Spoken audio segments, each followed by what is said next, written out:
Incroyable, c'est pas tous les jours qu'on assiste à un conclave. Donc déjà cette place Saint-Pierre, noire de monde, on a entendu la joie de cette foule en liesse et qui vient du bout du monde. Hein. Et on a vu des drapeaux de partout.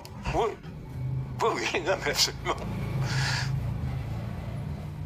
Et donc là cette garde suisse hein, qui attend de manière solennelle, au garde à vous, l'apparition du nouveau pape. Cette garde suisse hein, dont vous disiez à l'instant que les costumes avaient déjà été designé par Michel-Ange à l'époque, cette place Saint-Pierre. Donc on attend, en fait il va faire son apparition à la loggia de la basilique Saint-Pierre. Absolument. Alors c'est là qu'il y a toujours les grandes phrases, les premières phrases. Alors on se souviendra pour Jean-Paul II. On voit aussi d'ailleurs tous ces prêtres qui sont aux premières loges, Marc, qui prient et qui attendent avec impatience que survienne, qu'apparaisse le nouveau pape.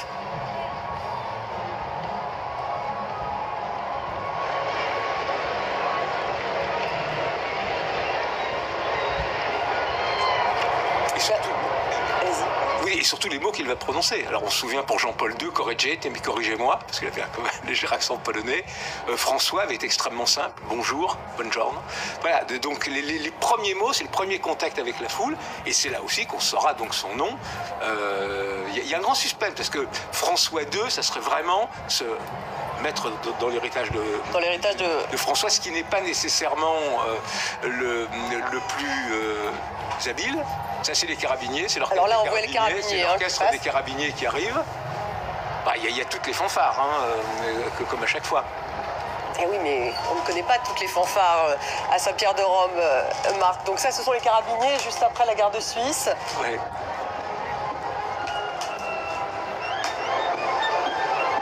Tout est très codifié. C'est extrêmement codifié. Alors il y a aussi le couturier du pape qui n'était pas celui choisi habituellement, qui était Gamarelli, qui a préparé des vêtements en 3 tailles pour pouvoir s'adapter au gabarit du nouveau pape, s'il est petit, moyen ou grand. Donc les 3 sont prêts et on les livrera, on livrera celui qui correspond, enfin ils ont déjà été livrés, et on choisira celui qui correspond à la stature du nouveau pape. Raphaël Kahn est toujours sur place, hein, donc Raphaël. On vous regarde ces images, oui, donc la garde suisse, les carabinieri, tout est très codifié.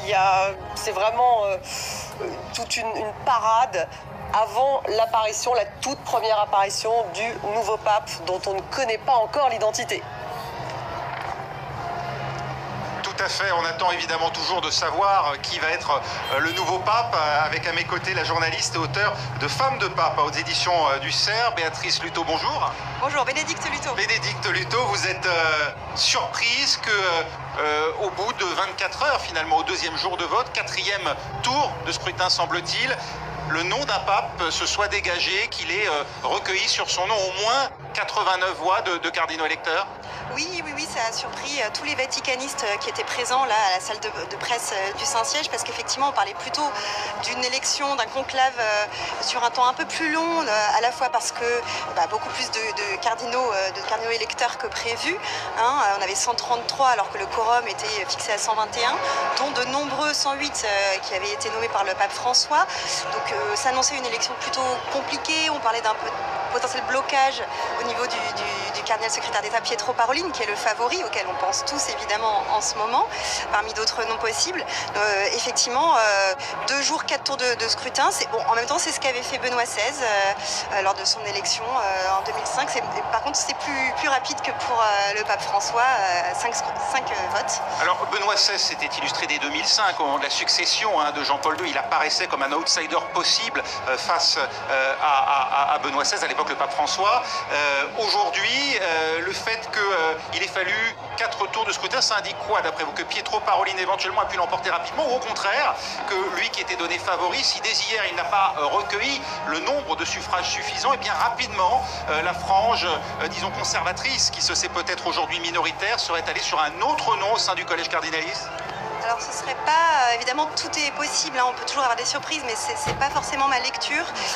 Pour moi, au contraire, là, vu la rapidité, même si encore une fois on peut être tout à fait surpris, mais là la rapidité indique qu'ils auraient réussi à se mettre d'accord plus facilement. Sur le favori ou sur une alternative? Pour moi, sur quand même un des favoris, que ce soit Pietro Parolin qui ait progressivement reçu le plus possible de voix et qu'il se soit mis d'accord pour un consensus. On a beaucoup parlé du cardinal français, ce serait énorme, ce serait historique, hein, c'est pas arrivé depuis bien longtemps, bien des siècles. Un cardinal français, donc Jean-Marc Aveline, qui incarne une figure assez consensuelle, toujours dans l'héritage de François, parce que pour une majorité des électeurs, des cardinaux électeurs, je pense que c'était important d'avoir cette ligne d'unité, de continuité avec François, mais peut-être quand même une figure un petit peu plus consensuelle, un petit peu moins tranchée que le pape François. Jean-Marc Aveline, vous y croyez? Ça fait 650 ans que la France n'a pas donné un pape au monde. Mais il fait vraiment partie des cardinaux les plus consensuels. Alors il y avait effectivement les seules remarques un petit peu négatives qu'il y avait à son encontre, c'était qu'il ne parlait pas italien. Effectivement, pour l'évêque de Rome, on rappelle que le pape c'est l'évêque de Rome, c'est embêtant, mais il s'est illustré récemment. Mais oui, en prononçant une messe, une homélie précisément en italien. Un très bon italien, et alors je crois que c'est le journal La Croix qui raconte ça.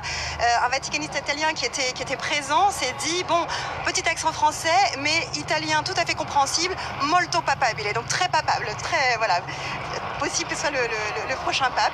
Après, ça peut être, alors on avait les noms de Matteo Zuppi, hein, plutôt dans la ligne bergolienne aussi. Donc l'archevêque de Bologne. L'archevêque de Bologne, président de la conférence épiscopale italienne, l'homme des missions un petit peu difficiles du pape François, qui s'est rendu à Kiev, à Moscou, à Pékin, donc un homme fort au niveau diplomatique, proche de la communauté Sant'Egidio. On a le cardinal Pierre Battista Pizzaballa, qui est le patriarche latin de Jérusalem, avec ce côté terre sainte aussi qui a été mis en avant, polyglotte. Mais il peut y avoir des surprises, encore une fois. Alors, on a aussi beaucoup parlé du cardinal des Philippines, Luis Antonio Tagle, qui était déjà dans les papabilés en 2013, mais ça peut aussi être un autre Philippe. Fridolin Ambongo, on parle aussi beaucoup de l'ancien archevêque de Kinshasa. Oui, on en parle beaucoup, c'est un petit peu la voix de l'Afrique. C'est de l'actuel d'ailleurs, puisqu'il l'est toujours, lui.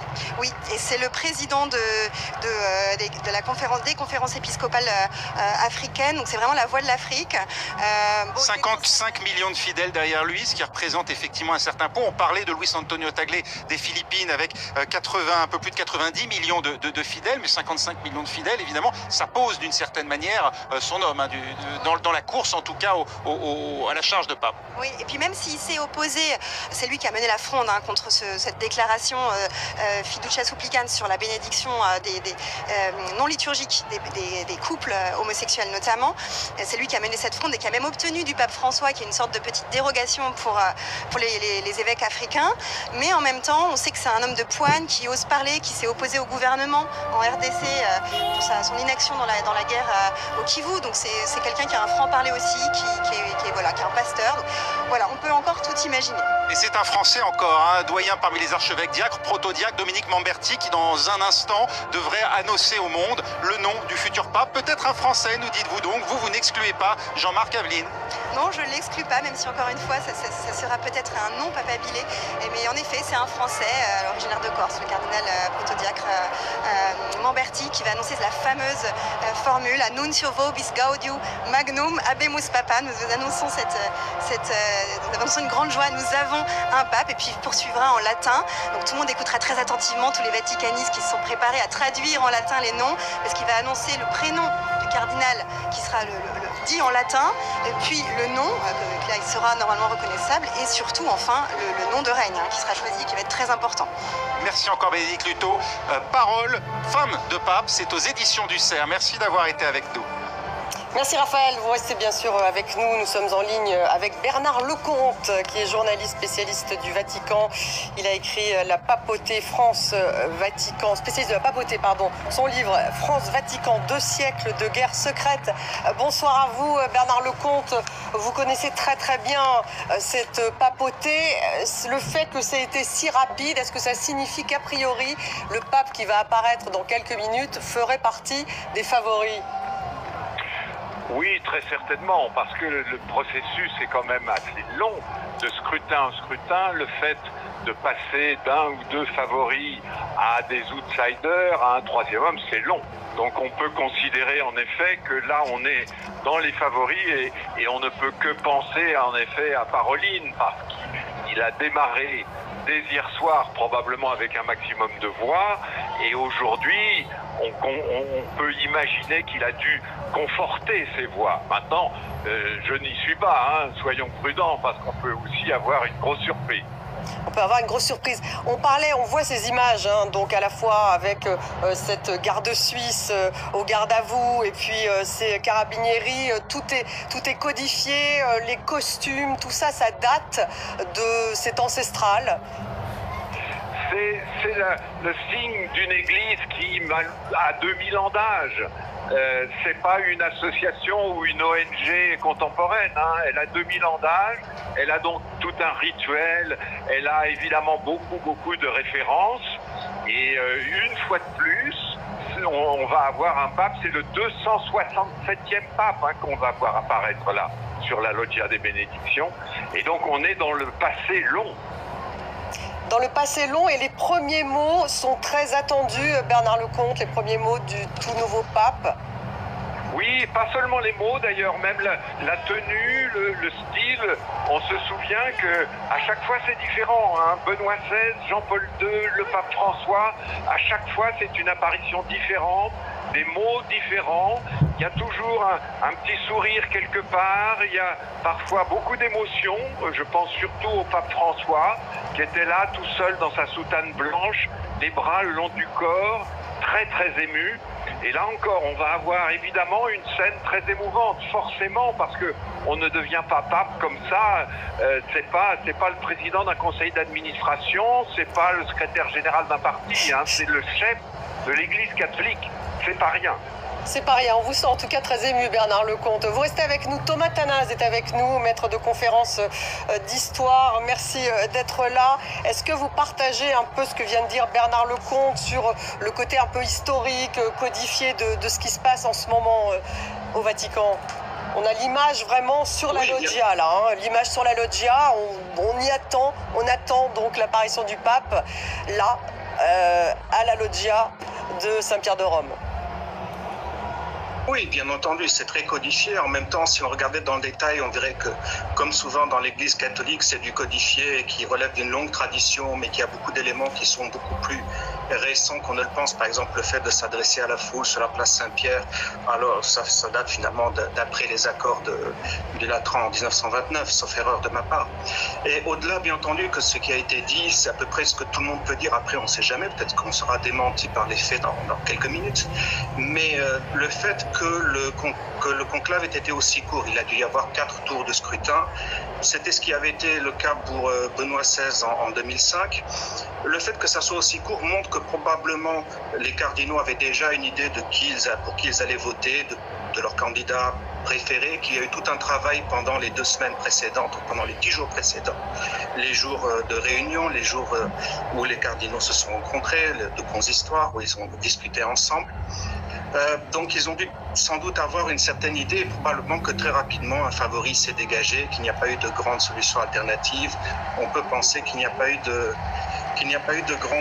grande surprise. Cette fois-ci, ça a été un peu plus rapide, un peu plus court que pour le pape François. Là, ça avait été 5 tours, si je me rappelle bien.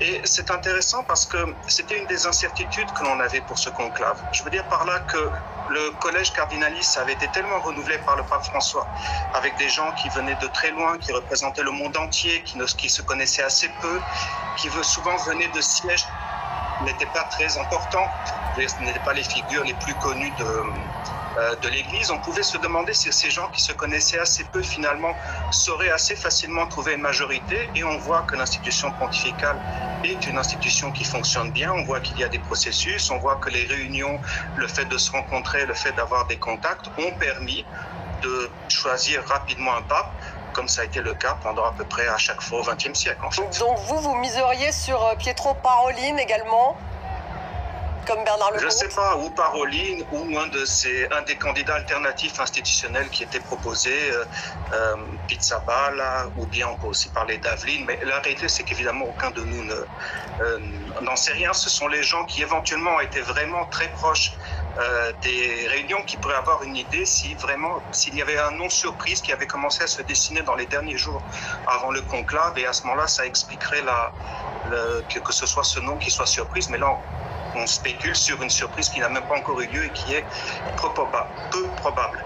Mais en tout cas, et Benoît XVI et le pape François, en fait, c'était candidatures ou des choix qui s'étaient déjà dégagés assez clairement pendant les journées qui avaient précédé le conclave. Donc certainement qu'avec le recul, on verra que celui qui a été choisi comme pape aujourd'hui était un nom qui avait déjà commencé à se détacher dans les quelques jours qui ont précédé l'ouverture du conclave hier.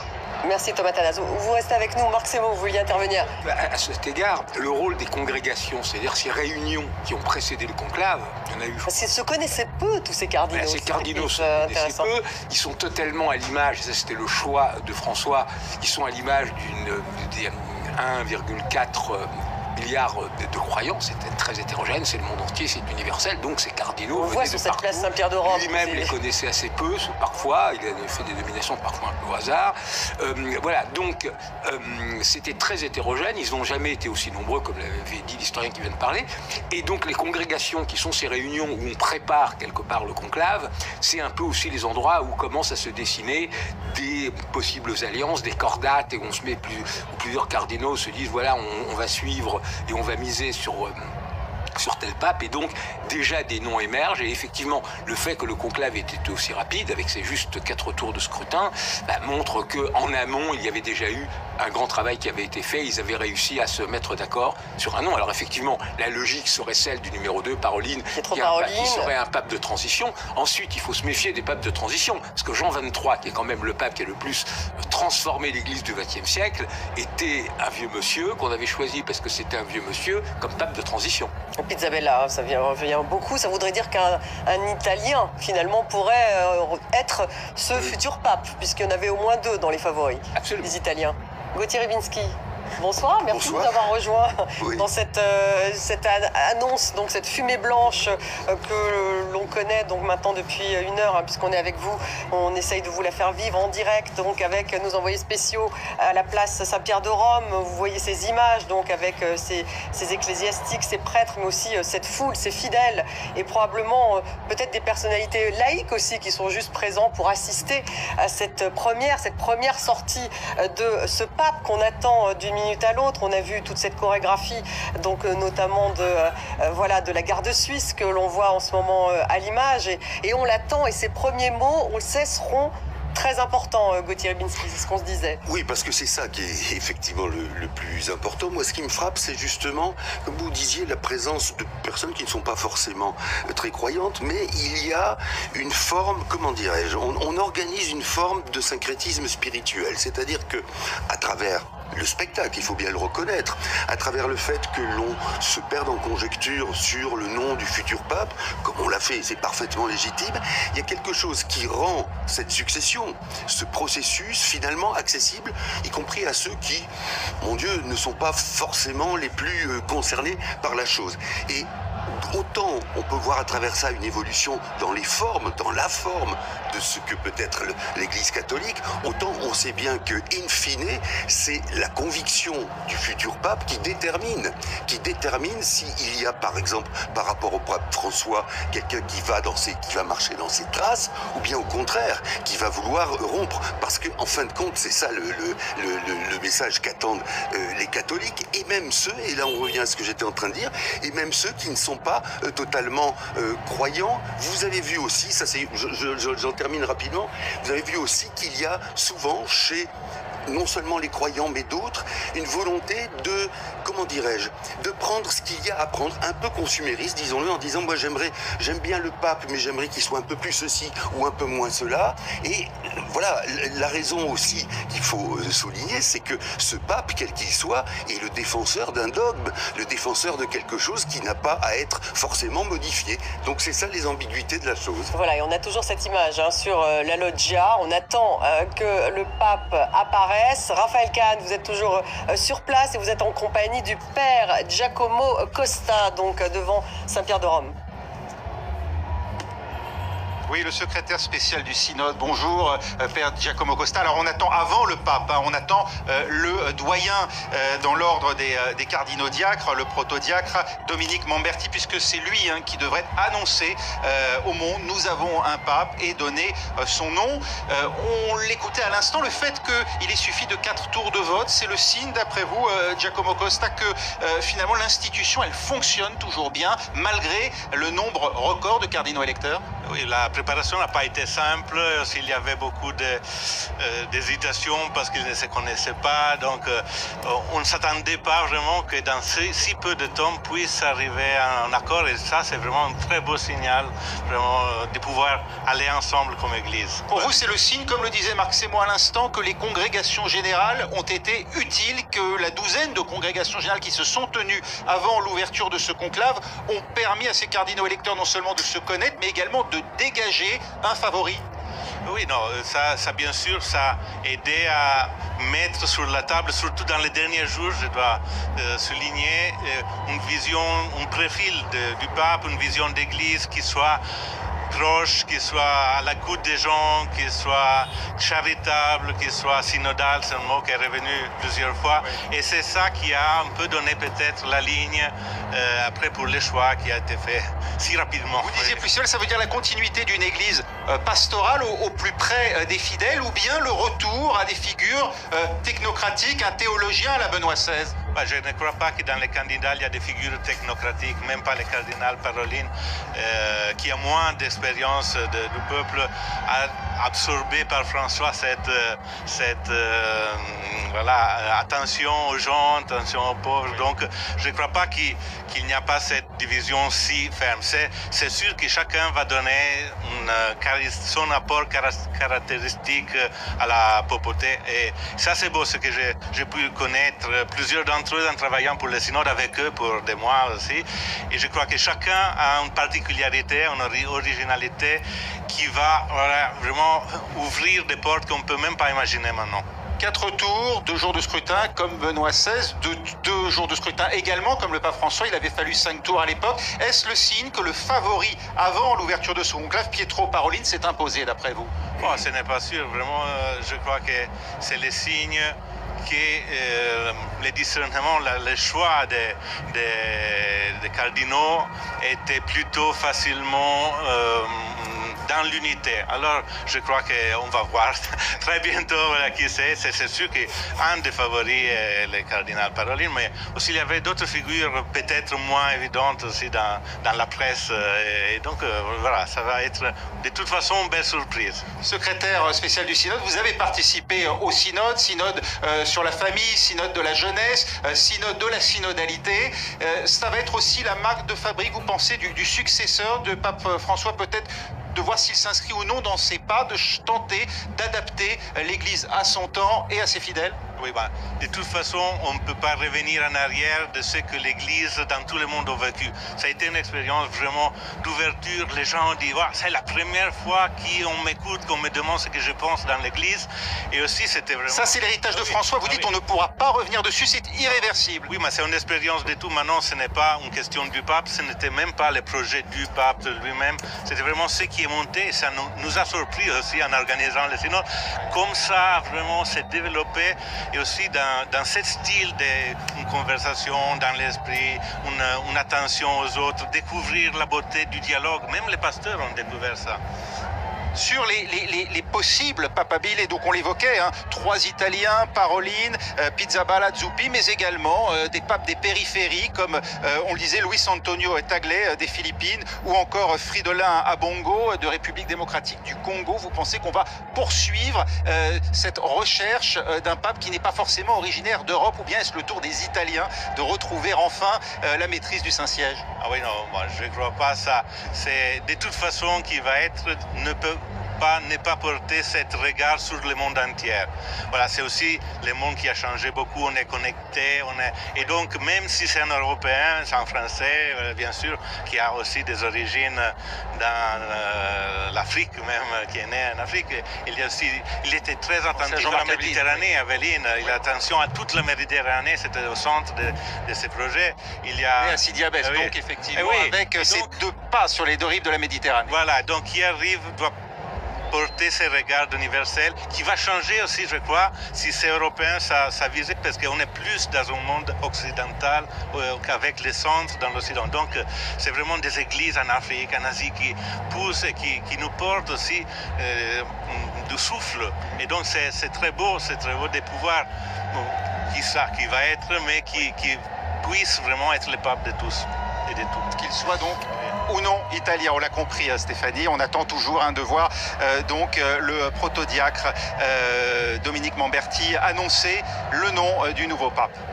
Merci Raphaël et merci donc à votre invité, le père Giacomo Costa. On voit toujours cette foule en liesse qui attend et cette loggia dont la fenêtre est encore fermée et qui s'ouvrira sur ce nouveau pape qui prononcera ses premiers mots et, comme on le disait, son apparence même comptera et ses premiers mots compteront. Et nous avons un nouvel invité qui vient de nous rejoindre, qui est en train de s'asseoir. Bonsoir. Buonasera. Buonasera, évidemment italien. Je devrais le dire en latin. Ben oui, c'est plus... Ça fait plus... Mais ce soir, on parle latin. Ce soir, on parle latin. Habemus Écoute, Papam. Habemus Papam. Alberto Toscano, vous n'avez pas de micro, donc c'est la raison pour laquelle je ne vous interrogeais pas tout de suite. Alberto Toscano, donc journaliste italien, vous connaissez bien sûr très bien l'Italie forcément. Et qu'est-ce que vous pouvez nous dire? Vous avez l'air ému là tout de même. Cette fumée blanche, vous avez ému en particulier. Oui, cette fumée blanche arrive tôt. Et il y a derrière, je crois, des significations assez transparentes. Si on arrive à trouver un accord rapidement, c'est qu'il y a une volonté de trouver un accord. Donc, des convergences qui ont eu le dessus sur toutes les raisons dont on a beaucoup parlé pendant les derniers jours, de polémiques, de contrapositions. Non, il y a la volonté de reprendre le flambeau du pape François au nom de l'unité.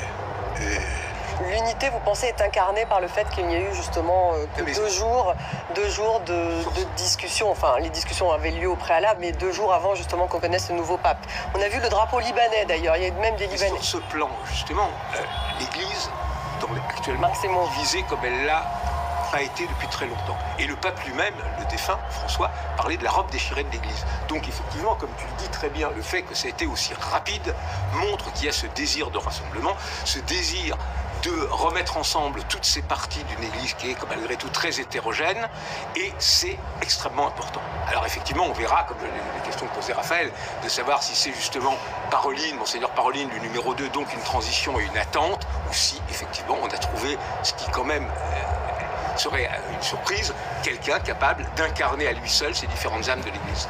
Moi, sur ces plateaux, il y a quelques jours, j'avais presque parié un café sur le cardinal Zuppi. Les autres présents sur le plateau étaient très sceptiques sur cette perspective. Alors, on va voir bientôt. C'était prudent. Vous gardez toujours... Il y a des chances. Vous gardez toujours votre pronostic, Alberto. Bon, le gagnant est fort probablement l'un des favoris. Il n'y aura pas une grande surprise. Donc il y a une chance que ça soit un Italien. Le cardinal Philippe, non, qui vient de Philippines, mais ça, il fait partie des favoris. Donc le noyau dur de la dizaine de favoris est à l'origine du nom qui sera révélé d'ici quelques moments. Thomas Tanas, vous êtes toujours avec nous, un maître de conférence en histoire. Un mot, si le pape, ce nouveau pape, était justement le François asiatique, comme on pouvait le surnommer Taglieu, ça serait un signe tout de même d'ouverture pour le coup. Oui, de toute manière, l'ouverture est déjà là. Même si c'est un cardinal, enfin si c'est un pape italien, les différents candidats italiens sont tous des gens qui ont eu une ouverture à l'extérieur, qui ont vécu à l'étranger, qui ont été dans le service diplomatique. Donc on ne serait plus du tout dans le cadre d'une papauté italo-italienne ou italo-européenne. La vraie difficulté, c'est qu'on réfléchit toujours en termes de logique géographique, progressiste, conservateur, ainsi de suite. Mais il ne faut pas oublier qu'il faut choisir une personnalité.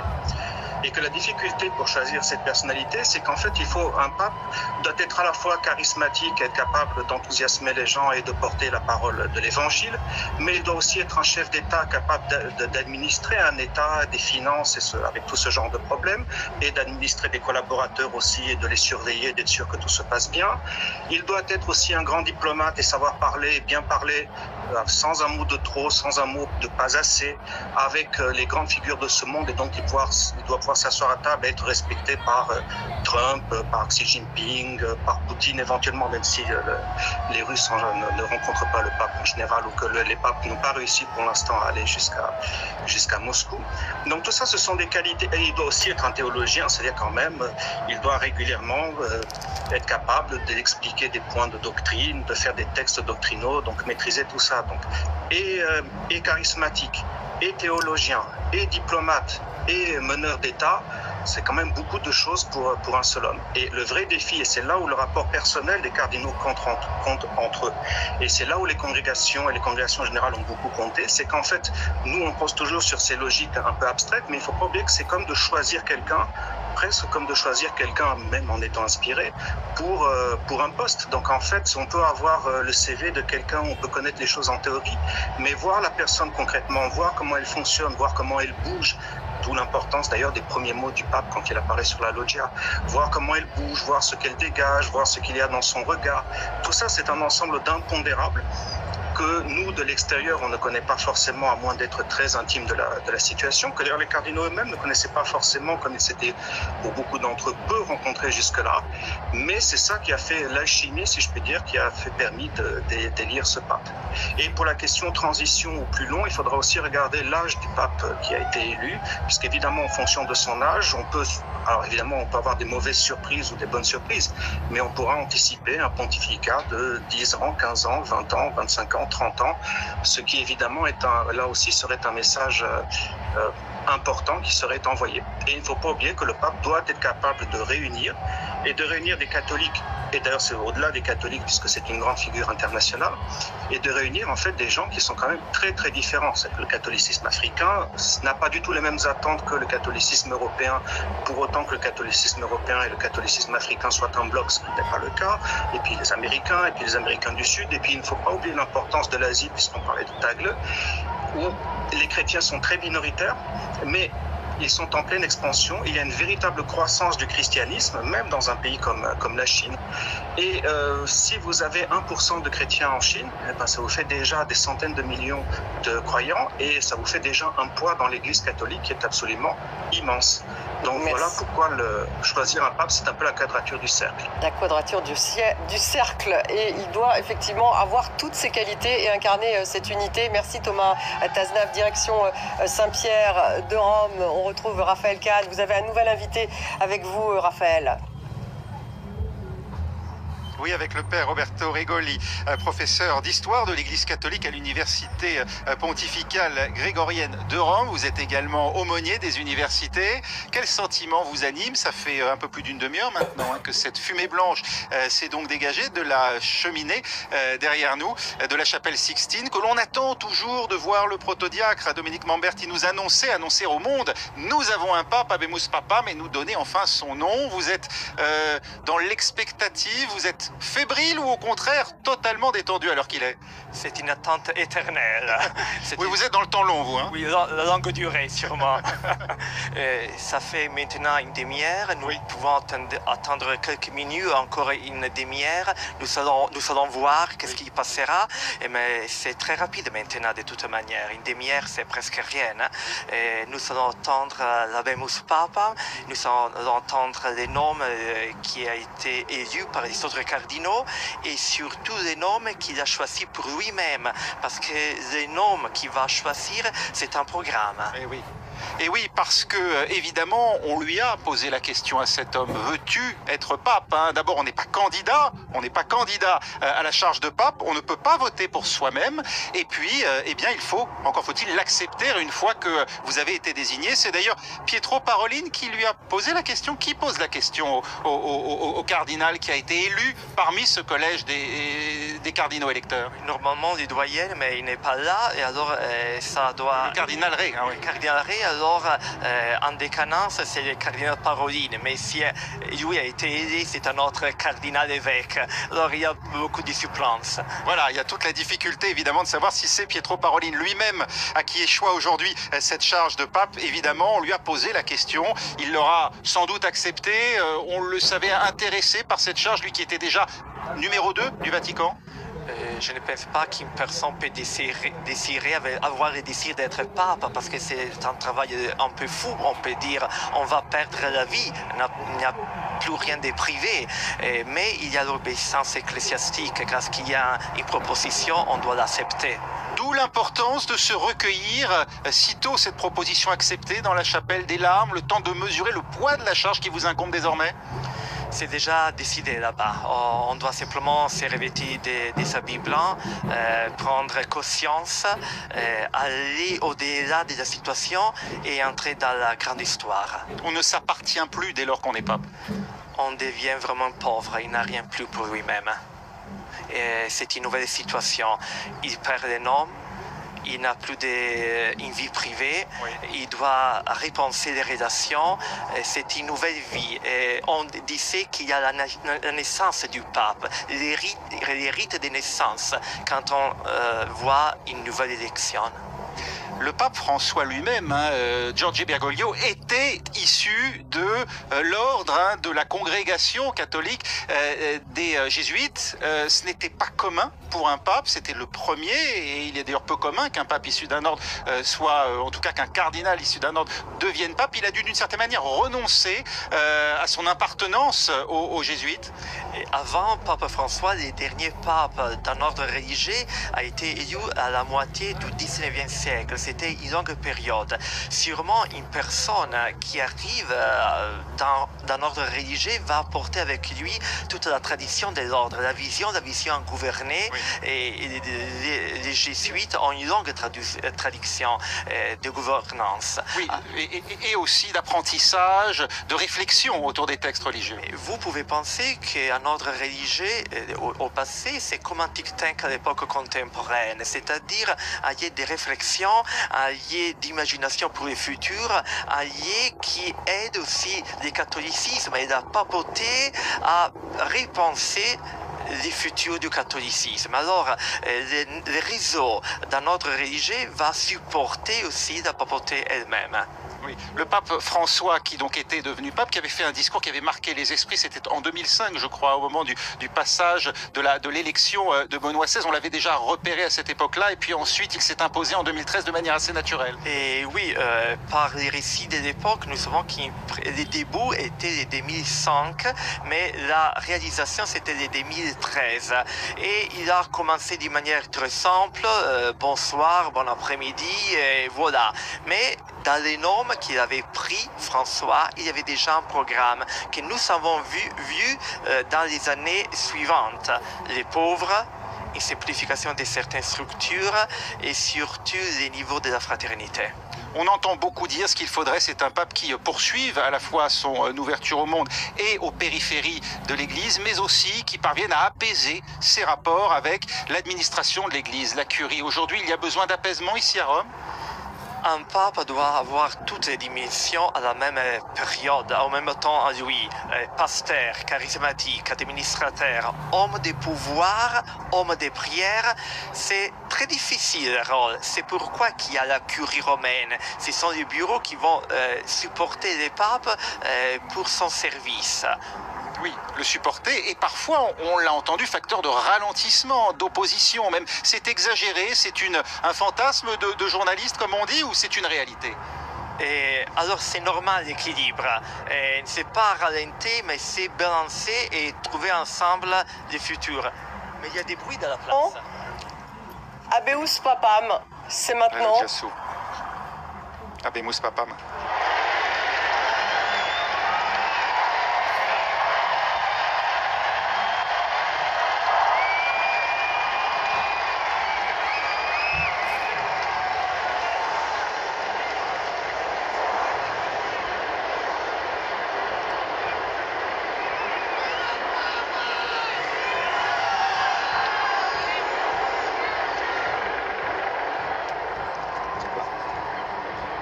Annuncio vobis gaudium magnum.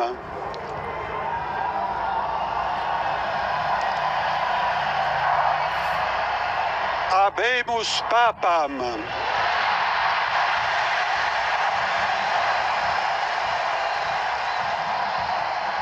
Eminentissimum ac reverendissimum Dominum.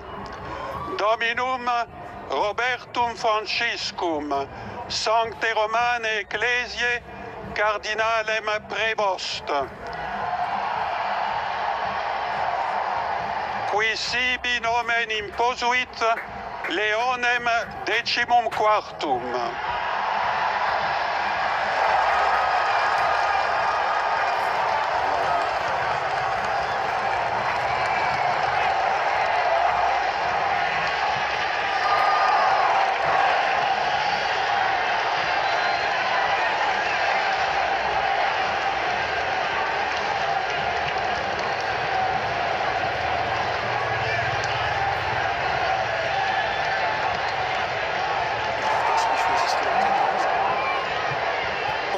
Francis Prévost, c'est donc le nouveau pape qui va se faire appeler, me semble-t-il, Léon XIV. Et Léon XIV, ça a son importance, c'est très important. Alberto Toscano, allez-y. Léon XIV, donc Robert Francis Prévost, allez-y. Non, Léon XIII est passé à l'histoire comme son engagement pour le travail, pour le social. Social. Et donc là, le choix de Léon XIV montre une continuité sur le sujet d'ordre social. Je crois que et c'est d'autant plus important que, de fait, depuis Léon XIII, il n'y avait pas eu de pape qui a repris ce nom. Et aujourd'hui, c'est un symbole parce que c'est à la fois un pape qui est la doctrine sociale de l'Église, qui est important, mais en même temps, sur beaucoup de choses, d'autres choses, il était très traditionnaliste. Monseigneur Dubos, vous nous avez rejoint, merci d'être là pour commenter donc cette annonce qu'on vient d'apprendre à l'instant. D'entrer dans le studio. Robert Francis Prévost, donc Léon XIV. Allez-y, réagissez, votre réaction. Ma réaction, c'est d'abord, c'est extraordinaire d'avoir un pape aussi rapide. Ça veut dire que quand même, il y avait une certaine unanimité, parce que sans ça, c'est une première chose. Il ne faisait pas du tout partie des favoris. Et enfin, en tout cas, son nom... C'était pas un super favori, d'autant plus que... C'était pas un super favori. Mais il était quand même dans les papes habilés possibles. Et puis, le fait qu'il n'était pas parmi les favoris, c'est sa nationalité quand même. Il est américain. Il est américain. Donc. Et je veux dire que c'est quand même aussi quelque chose. Ça veut dire que l'Église veut dépasser les clivages parce que dans le monde aujourd'hui, être américain, ça veut dire des choses que, au fond, l'Église ne veut pas supporter. Il faut convertir Donald Trump. Il fallait une Américaine. Oui. Est-ce que ça a un lien avec Donald Trump, Monseigneur Je veux dire que, de toute façon, l'actualité a un lien avec l'élection du pape, forcément. Et aujourd'hui, me semble-t-il, moi, ce que je connais de lui, c'est aussi un spirituel. Et je pense que les derniers moments de François, avec la dernière encyclique, Dilexit Nos, c'était un élan aussi vers le spirituel. Je pense que ça sera un pape social, mais tel qu'il est, c'est aussi un spirituel. Et surtout par rapport à Donald Trump, il fait partie de l'aile progressiste de l'épiscopat américain, qui est majoritaire, contrairement, malgré les efforts de Trump et de J.D. Vance, mais en même temps, c'est un progressiste très modéré. Alors, il est très prudent sur la question des questions sociétales, mais en même temps, il connaît bien l'Amérique latine, il a été longtemps au Pérou, où il a passé une bonne partie de sa carrière, donc il est justement à la charnière un peu de tout ça, et ce choix de Léon XIV, de ce nom de Léon XIV, est vraiment un drapeau programmatique de ce qu'il compte faire. D'une certaine façon, il rentre en ligne de collision avec, en tant qu'Américain, en tant que membre de l'épiscopat américain, avec ce qu'est l'administration Trump. Il est plus progressiste que l'administration Trump, c'est ce que je veux dire.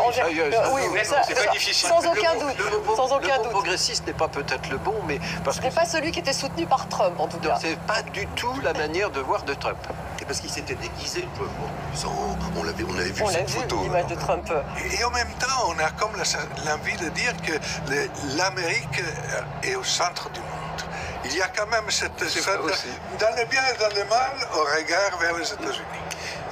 Monseigneur. Oui, mais c'est pour ça que je disais qu'on ne peut pas faire abstraction du fait qu'il soit américain, c'est clair. L'Amérique est au centre du monde, vous diriez ça aujourd'hui, Monseigneur? Je veux dire que l'Amérique aujourd'hui, en tout cas, regardez, depuis 3 mois, les titres des journaux sont souvent quand même occupés par un Américain.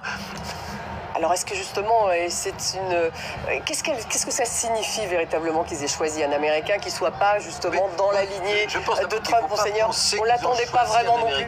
Ils ont choisi le meilleur. Je veux dire que quand même... Ils ont choisi Robert Francis Prévost. Dans la préparation de ce conclave, c'est l'atmosphère de prière. Je pense que beaucoup de gens ont cherché à discerner quel était, au fond, le meilleur pour le temps présent, mais dans l'Esprit Saint. C'était pas la nationalité qui comptait, elle compte secondairement, mais ce qui comptait, c'était quelqu'un qui était capable d'être le responsable de l'Église à un moment où on a besoin à la fois d'approfondir son lien avec Dieu et puis où on a besoin de refuser ces rapports de force que certains veulent nous imposer, des impérialismes que certains veulent nous imposer et l'oubli des plus pauvres que certains veulent imposer. Et il incarne cela, Léon XIV, à votre avis?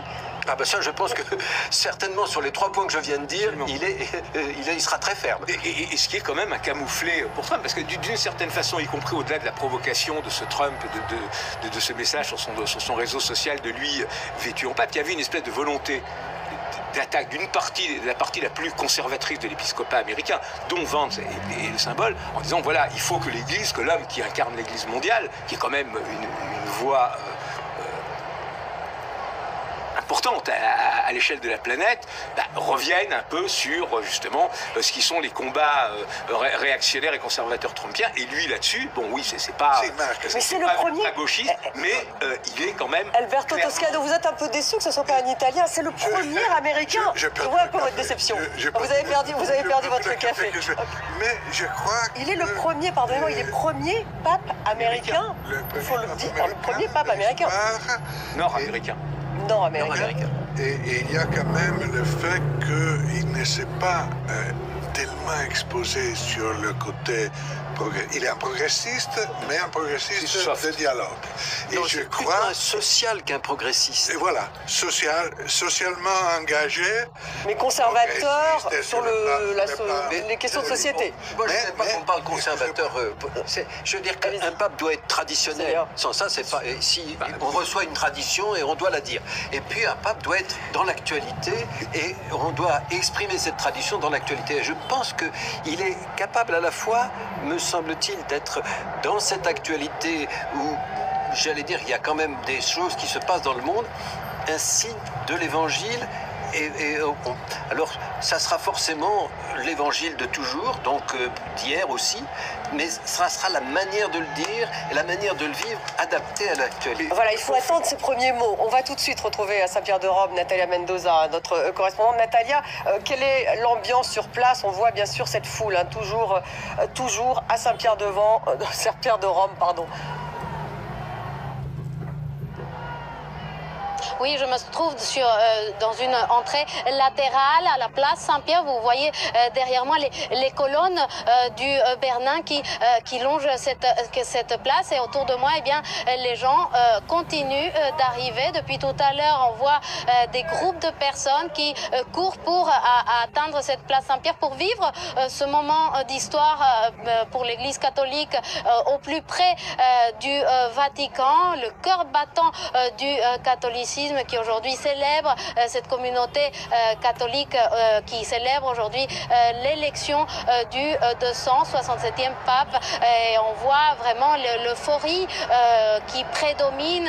Et ici, 45 000 personnes étaient massées sur la place Saint-Pierre tout à l'heure, alors que la fumée blanche a commencé à s'échapper de la cheminée installée dans la chapelle Sixtine. Et les fidèles, depuis, ne cessent d'arriver. On le voit autour de moi, des personnes de tous les âges, de tous les horizons, des familles, des Italiens, des étrangers, des jeunes, des anciens. Vraiment, on voit l'énorme joie de cette communauté qui se précipite pour aller à la rencontre de ce pontife qui vient d'être élu. J'ai pu parler tout à l'heure avec certaines de ces personnes. Ils m'ont transmis leurs sentiments en ce moment. Elles ont voulu être ici, participer, être aux premières loges pour cette journée. Et voilà, Natalia, on vous interrompt parce que le pape est là. Il salue Robert Francis Prévost. Léon XIV. Et il est francophone. aussi. Fait sa première apparition. Il parle très bien français. Américain, le premier pape américain. Qui est, nous dit-on, francophone. Chicago.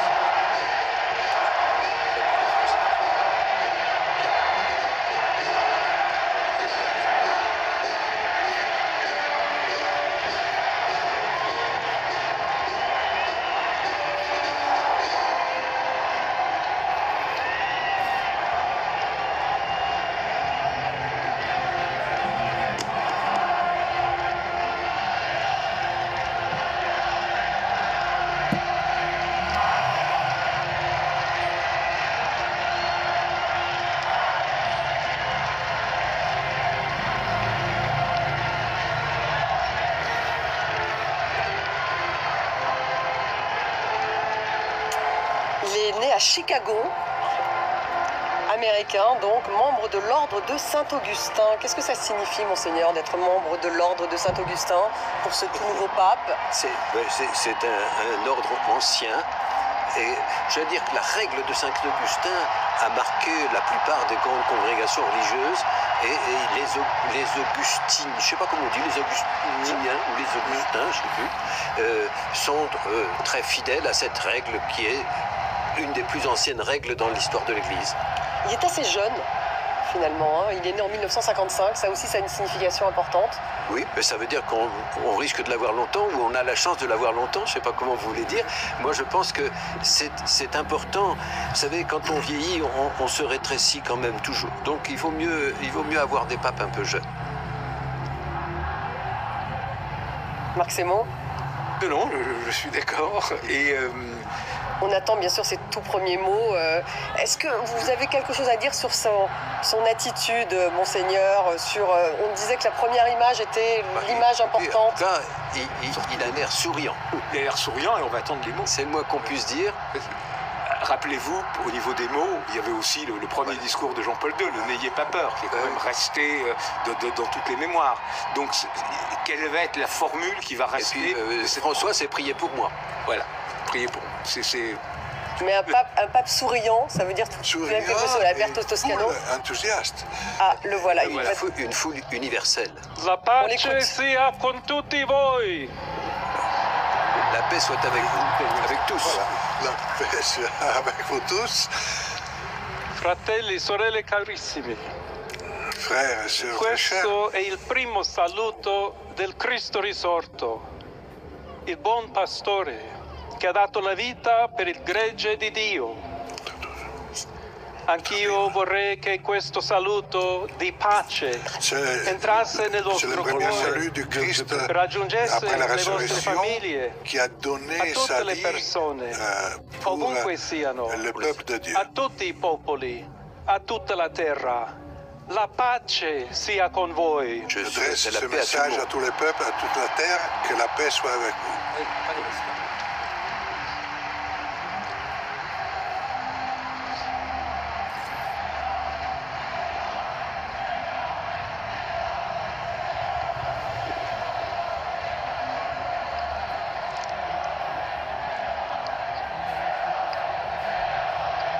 Il a fait une pause.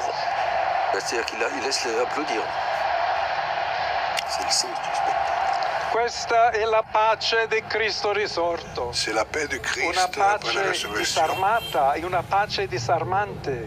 La paix sans armes, désarmée, et la paix qui désarme. Dio.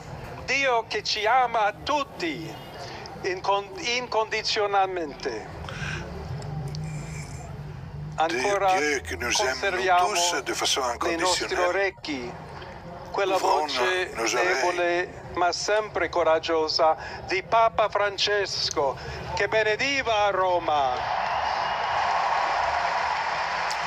Je rappelle de Pape François qui bénissait la ville de Rome. Il bénissait la ville de Rome. Le pape est l'évêque de Il Rome. Papa che benediva Roma dava la sua benedizione al mondo intero. quella mattina del giorno di Pasqua. À partir de Rome, il donnait sa bénédiction au monde di dar entier ce seguito matin de a Pâques. quella stessa benedizione. Je reprends la Dio même ci vuole bene, bénédiction. Dio vi ama tutti Dieu nous aime. e il male non prevarrà. Siamo Le mal va tutti pas gagner. nelle mani di Dio. On est tous dans les mains de Dieu. Pertanto, senza paura, uniti, mano nella mano con Dio Main dans e la tra main di avec noi Dieu, sans peur. andiamo avanti. On va. Siamo avant. discepoli di Cristo. On est tous les disciples Cristo de ci Christ. precede. Christ est devant Il nous. mondo ha bisogno della sua luce. Le monde a besoin de sa lumière. L'umanità necessita di Lui come il ponte per essere raggiunta da Dio e dal suo amore. L'humanité a besoin de lui comme le pont. Aiutateci pour anche être voi, touché par poi gli Dieu uni et gli son amour. altri, a costruire i ponti con il dialogo, con l'incontro, unendoci tutti besoin per de essere bâtir des un ponts solo par le popolo, dialogue, par la sempre in pace. Pour être toujours en paix. Grazie a Papa Francesco.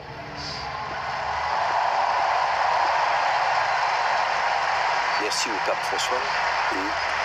Merci à Pape François. Merci à Pape François, donc il est dans cette... Voglio ringraziare anche tutti i confratelli cardinali che hanno scelto me per Merci essere à tous les confrères successore di cardinaux qui m'ont Pietro choisi e camminare comme insieme a successeur de voi come Saint Pierre, Chiesa unita, cercando sempre la pour pace, garder la l'unité de giustizia, l'Église en cercando recherchant la sempre paix et la lavorare justice. come uomini e donne fedeli a Gesù Cristo, Travaillant comme hommes et senza femmes paura, fidèles de Jésus-Christ. per proclamare il Vangelo, per essere missionari. En proclamant l'évangile pour être des missionnaires de l'évangile.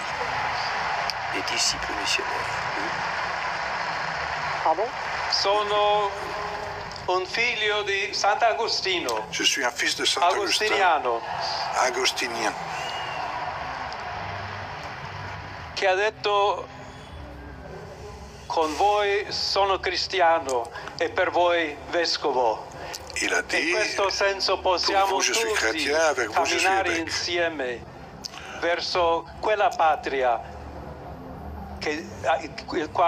la quale Dio ci ha preparato. on va marcher tous ensemble vers cette patrie à laquelle Dieu nous a préparés. Alla Chiesa di Roma un saluto speciale. Je salue de façon spéciale l'Église de Rome. C'est l'évêque de Rome. C'est l'évêque de Dobbiamo Rome. cercare Salue insieme spécialement. come essere una spécialement Chiesa l'évêque de Rome. missionaria, classique, una ça, Chiesa che costruisce i ponti, il dialogo, sempre aperta a ricevere, come questa piazza con le braccia aperte, a tutti coloro che hanno bisogno della nostra carità, la nostra presenza, il dialogo, l'amore. avoir les bras ouverts vers l'avenir. Y se me vers permite l'avenir también abadie. una palabra, un saludo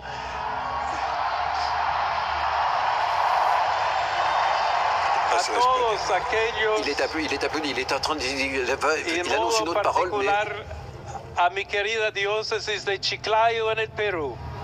Il est passé en espagnol, donc Parce qu'il a été longtemps au Pérou. il a été longtemps au Pérou.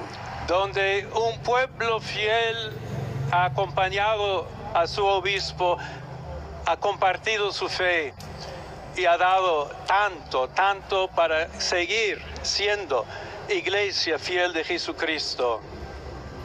Ce qu'il a dit là, A Monseigneur? tutti voi, fratelli e sorelle di Roma, d'Italia, di tutto il mondo, il a salué les vogliamo évêques et essere le peuple una chiesa péruvien. sinodale, una chiesa che cammina, una chiesa che cerca sempre la pace, cerca sempre la carità, cerca L'Église qui sempre di essere recherche vicino toujours la paix, qui specialmente recherche la a coloro charité, che soffrono. une Église en marche. Tu comprends avec ce discours lisse comment il a pu être élu dans une église divisée. Il n'a pas pris beaucoup de risques. Oggi il giorno della supplica alla Madonna di Pompei. Aujourd'hui, c'est le jour de la Vierge de Pompéi. Très efficace. Nostra Madre Maria vuole sempre camminare con noi, stare vicino. Vierge veut toujours marcher avec nous, être à nos côtés, nous exprimer son amour. Preghiamo insieme per questa nuova missione. Je vous demande de prier pour cette nouvelle mission de toute l'Église. Chiediamo questa grazia speciale di Maria, nostra Madre. Ave Maria, piena di grazia, il Signore è con te. Tu sei benedetta fra le donne e benedetto il frutto del tuo seno, Gesù. Santa Maria, Madre di Dio, prega per noi peccatori, adesso e nell'ora della nostra morte. Amen.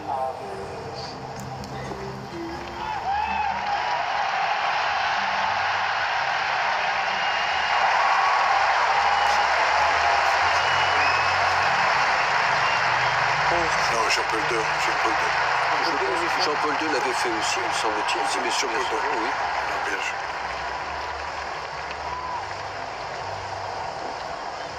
Là, il s'apprête à donner la bénédiction, j'imagine. Il va donner la bénédiction? Il va donner la bénédiction, j'imagine. Ça me semble... Il Santo Padre Leone, a tutti i fedeli presenti e a quelli che ricevono la sua benedizione a mezzo della radio, della televisione e delle altre tecnologie di comunicazione, concede l'indulgenza plenaria nella forma stabilita dalla Chiesa. Preghiamo Dio Onnipotente perché conservi a lungo il Papa a guida della Chiesa e conceda pace e unità alla Chiesa in tutto il mondo.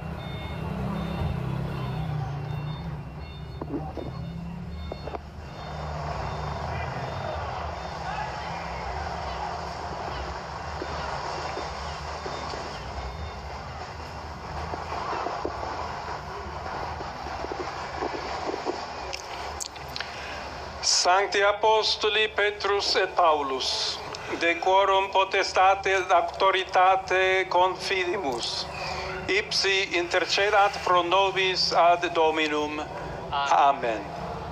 Precibus et meritis Beate Mariae semper Virginis, Beati Michaelis Arcangeli, Beati Ioannis Baptiste, et Sanctorum Apostolorum Petri et Pauli et omnium Sanctorum. Misereatur vestri omnipotens Deus, et dimissis omnibus peccatis vestris, perducat vos, Iesus Christus, ad vitam aeternam. Indulgentiam, absolutionem, et remissionem omnium peccatorum vestrorum, spatium vere et fructuose penitentiae, cor semper penitens, et emendationem vitae, gratiam et consolationem Sancti Spiritus, et finalem perseverantiam in bonis operibus tribuat vobis omnipotens et misericors Dominus. Amen. Et benedictio Dei omnipotentis, Patris et Filii et Spiritus Sancti descendat super vos et maniat semper. Amen. Bénédiction très solennelle. Après, au fond, un discours qui a été marqué par la paix. Et j'allais dire que je pense que c'est un point sur lequel il a beaucoup insisté en disant qu'elle se donne par l'amour du Christ. Enfin, je veux dire qu'il y a ces deux aspects qui me semblent être probablement des pistes pour son épiscopat. C'est la fidélité au Christ, la paix. Et puis, il y a tout de même une prière à Marie, ça c'est... Ah bah toujours, oui. C'est toujours le cas? Bon, je veux dire que nos précédents papes nous ont donné une habitude mariale très importante. C'est fort, oui.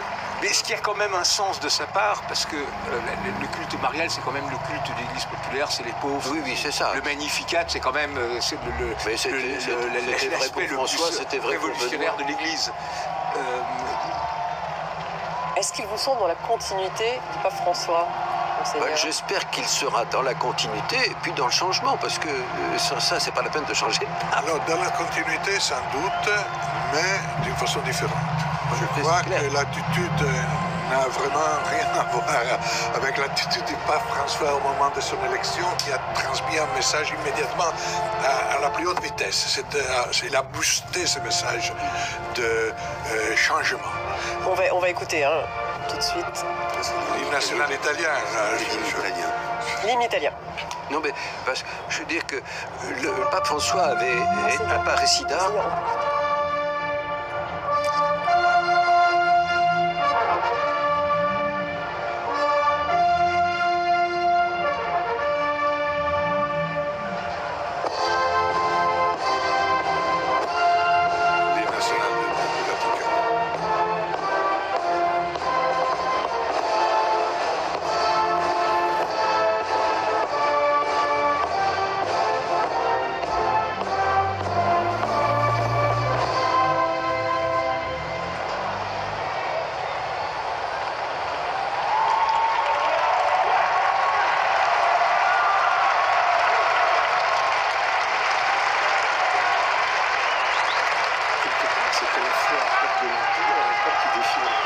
Parce que c'est ça qui est marrant.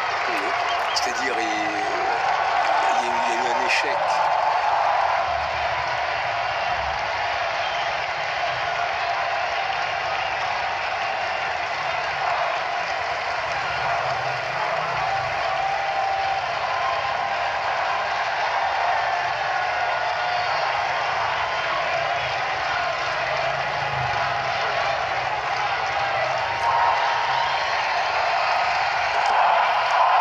C'est un pape de synthèse.